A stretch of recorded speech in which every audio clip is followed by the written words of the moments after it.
Okay, we're ready to start. Don's all set with safety glasses, which are always important. And gloves too. Very attractive purple gloves. You never know what's in some of these corals. And what is this that you are starting with? This is a zoanthid. So this is a large colony of them. They're all kind of asleep right now. And if any of them are still open, it's not a bad thing to just kind of pat them down a little bit and scare them to, not to sleep, but to close up so that there's more space in between them for doing your cutting. So as you can see, this is grown pretty large on a piece of rock, and I need just a small portion of it for my display. So we'll be cutting this down just a little bit. Because this one's a little taller, I'm going to raise this up. The blade guide. The blade guide, get it out of my way. And we're good to go. The variable speed motor.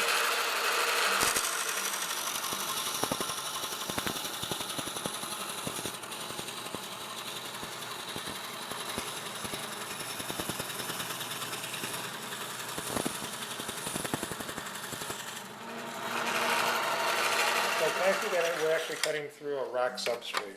Yeah. Is that correct? This is, yeah, it's a calcium reef rock from that some hard corals had created. Now we didn't speed this video up, did we? That was no, very that fast. Was actual speed. Actual speed. Fortunately, they are soft. Get them back into the water. The quicker you can do it. I may cut this one up even into a couple of pieces so I can fit them into the tank better.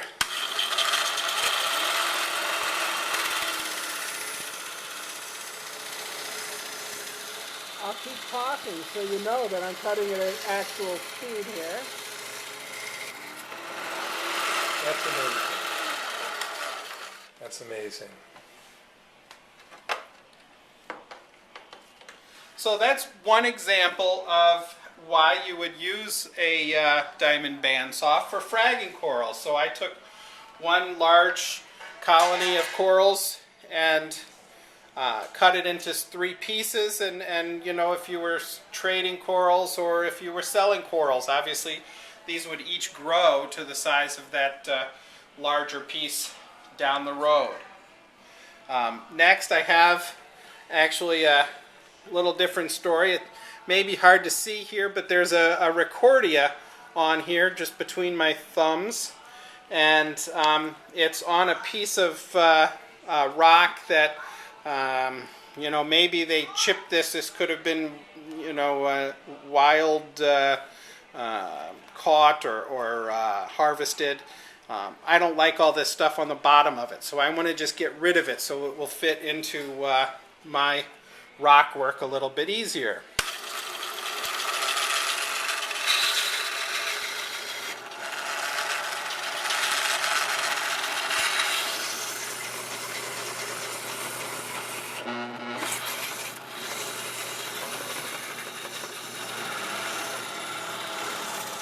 You have to try your dog a little bit there and just let it running too slow. That is a very quick piece. It's variable speed. I like to run it at the slowest speed I can get away with. But if you notice that it's needing a little more power, you can turn it up and let it run a little bit faster. So I get rid of this. This is now trash. I can put my rick back in a nice safe spot in the rock work. Here's another interesting thing. I bought this, it's also a zoanthid, and I'm going to kind of pat them down in case so they all go to sleep.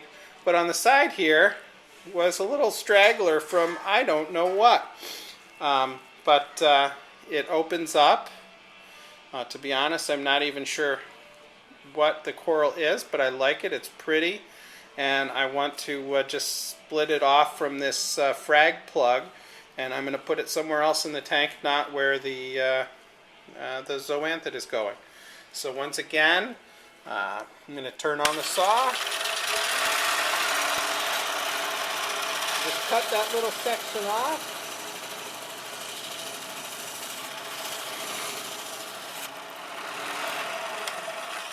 And I still have my zoanthid doing fine.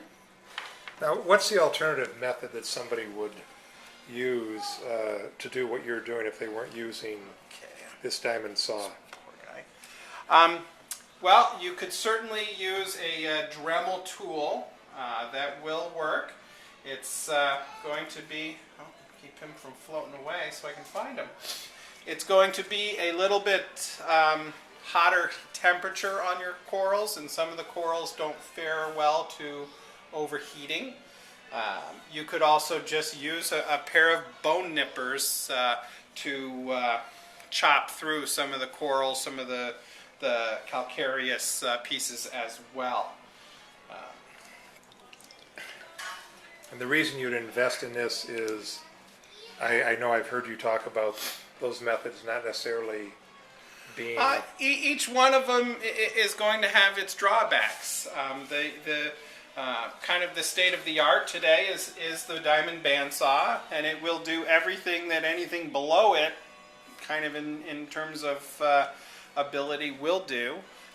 But this is going to do it at a lower temperature. You get higher survivability, and just a much safer product all around. Okay, I'm just, so we can post this at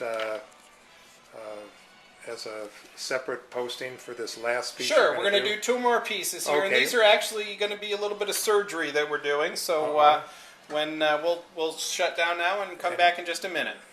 See you in a second.